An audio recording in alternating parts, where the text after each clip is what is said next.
আমাদের লাঠি ছুটে গেলেও লাঠি হয়েছে, কিন্তু এই লাঠি আমরা আর খাতি চাই না। আমরা স্বাধীন চাই, আমরা এই দেশের নাগরিক, এই দেশ আমাদের, এই জন্মভূমি আমাদের।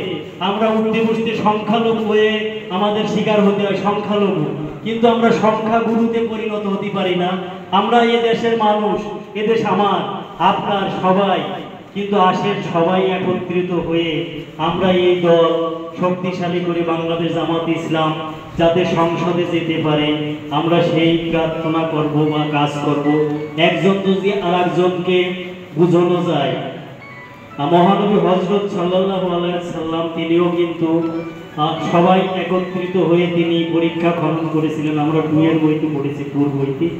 তবে তিনি যদি পারেন, তবে আমরা পারবো না কেন?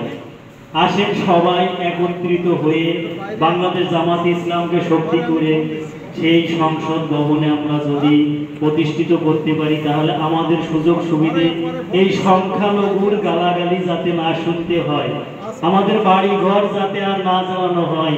14 তারিখে আমার বাড়ি কিন্তু ভাঙচুর হয়েছে, আমি নিতান্ত গরিব মানুষ, তারপরে আমার হামলা মামলা সবই আমি খেয়েছি। আপনারাও পরিস্থিতির শিকার, অতএব আসেন যাতে এই শিকার আমরা না হই।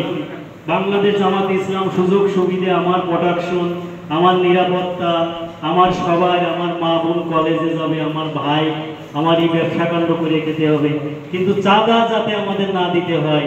আমরা সব লোকের শাসন চাই, ঈশ্বরের আইন চাই।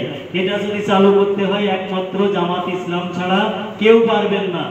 যেই যা বলুক না, আমি কাউকে দোষ দেব না, যেহেতু আমি আওয়ামী লীগের সাথে দীর্ঘদিন জড়িত। আমি যখন ছাড় ভাই নাই, তবে কেউ পাবেন না, আমি কাউকে দোষী করবো না। অতএব আমি সবাইকে আমার শুভেচ্ছা জ্ঞাপন করে আমার বক্তব্য শেষ করছি। সবাইকে ধন্যবাদ।